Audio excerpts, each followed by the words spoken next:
I believe success is achieved by ordinary people with extraordinary determination. Zig Ziglar.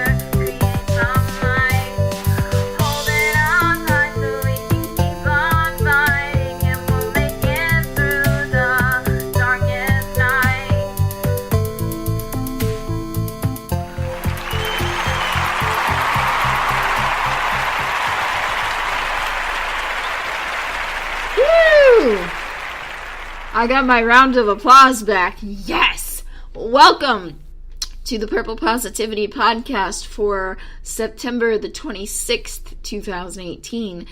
I am your host, the amazingly adorable Rebecca Thistle, podcasting to you live-ish from my new used desk in my apartment, which I call Jeffrey Thistlework. Yas. So my coworkers have been making fun of me the past couple of days. Because I think I mentioned this on a previous show. Where I work, what I do for a living, what I actually do is I assemble pens and I assemble lanyards. Well, everybody, except for me, hates assembling lanyards.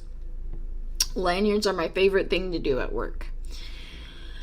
We don't get to do them very often, but they're my favorite thing to do. And everybody else hates it. Because I think it's me and one other person actually end up making quota. But, anyway, so we've been assembling lanyards for the past couple of days. And I told them before I went home on Tuesday, I said, I'm going to go home and I'm going to record a podcast about assembling lanyards. And they're like, oh my god, you are just too obsessed. And even all caps someone was laughing at me. I texted him, I was like, so after assembling lanyards for 8 hours, I'm gonna go home and talk about ... assembling lanyards. But here's the thing about it is, I just so let me back up. We started getting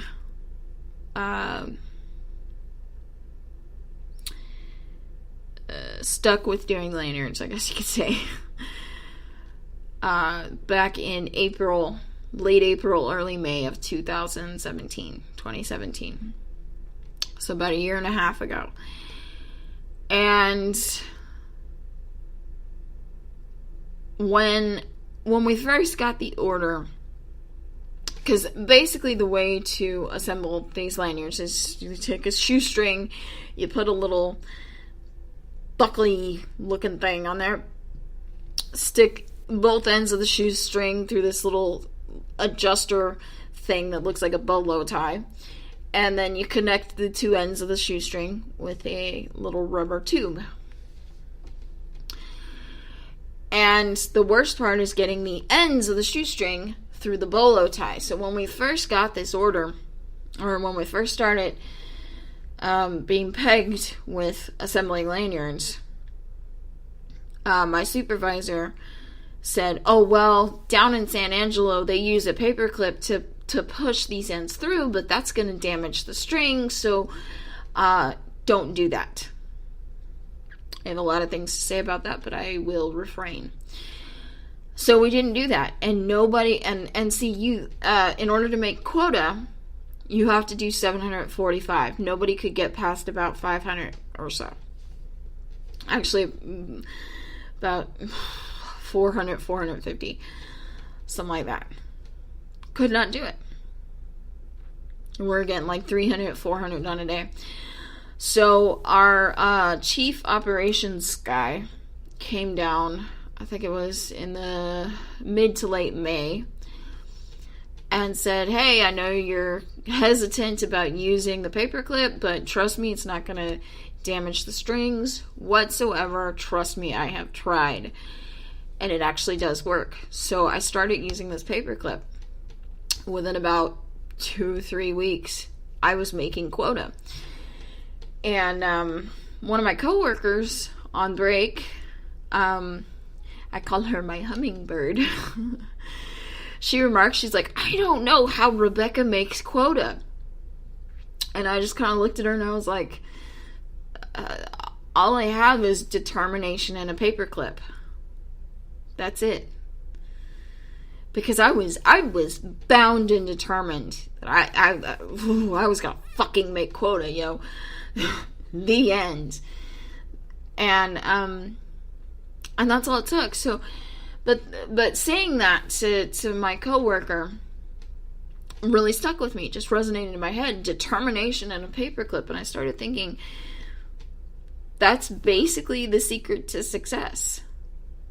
As you heard in the Zig Ziglar quote in the beginning, success is achieved by ordinary people with extraordinary determination. It's and you know and the way that the paperclip sort of fits in the metaphor is, you know, a paperclip is not a fancy piece of equipment. It really isn't. And, you know, so I really, you know, I think about it and I go, the key to success is just a determination to succeed and some little tool that you can utilize to achieve that success.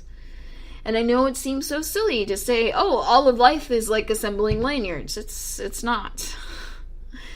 But in this instance, I was bound and determined I was bound and determined at that time to make quota on anything we were assembling, but we had this new product and I was like, fucking hell, I am going to get this right. Because part of the reason I love assembling lanyards is it feels like assembling jewelry. And so I feel kind of crafty doing it. Plus, it keeps my hands busy for longer, which frees my brain up to think about more things, you know, listen to audiobooks and sort of, excuse me, ponder life, the universe, and everything, which is fun for me to do. I'm like a philosopher, but not. You know, so I really love doing the lanyards, but even more importantly, I love the feeling of being able to say, yes, I am making quota. I am not only making quota, I am exceeding quota. And it was that determination to make quota coupled with that paperclip, that small little tool, nothing fancy, that got me what I wanted. Now, that's not my only life goal, okay? Let's be clear. My whole life goal is not to assemble lanyards perfectly and better than anybody else at the place where I work. I have bigger goals than that overall for my life. But this is just sort of a microcosm. I don't think that's the right word. It's just a sort of like slice of truth that came about from this situation. And so, like I said, that has stuck in my head. It's really weird how I say things to other people, but then it ends up setting my brain on fire. I'm sorry, my supervisor probably shouldn't have come in today at all. And so my voice is a little scratchy, and so I'm probably going to be coughing a little bit.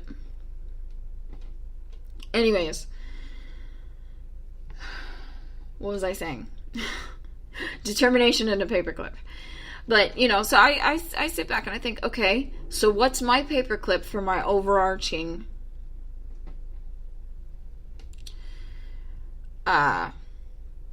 life goal? And honestly, I think it's my brain. I think it's just this really weird, interesting ability that I have to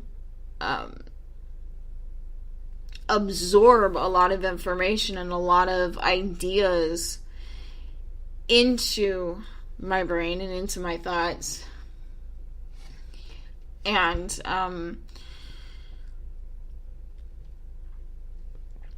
make these connections that other people don't make. Like determination in a paperclip. I mean, how many people would have heard that and go, oh yeah, that is a great metaphor for life. Let me go and talk about that. I'm sure there's a fair few. I'm not saying they don't exist. I just don't know them. And that's not the only instance of that.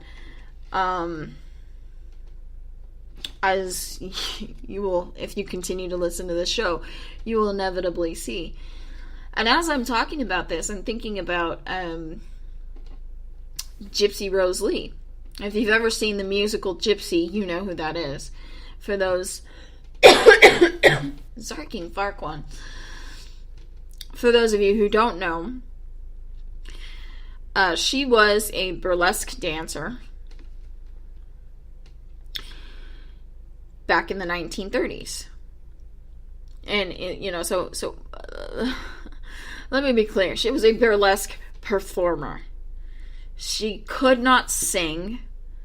She could not act. She could not dance. She did not have any traditional talent. But what she did have was a lot of wit and a lot of determination. And a really fucked up mom. But I honestly think that it was more her wit and her determination that made her so popular back in the 30s in burlesque. And now, if you ever get the chance, I'd really like to recommend reading a biography written about her called American Rose, A Nation Laid Bare, The Life and Times of Gypsy Rose Lee by Karen Abbott. It is a fascinating read. It really is. It's the cool thing about it is it's not only a biography of Gypsy, it is a semi-biography of her sister, June Havoc, a biography of her mother, like ultimate stage mom. But it's also a history of burlesque and vaudeville in the United States, as well as a sort of, again, semi-biography of the Minsky brothers, who owned a lot of burlesque theaters in New York. Anyways, that was a side tangent, but, here's this woman that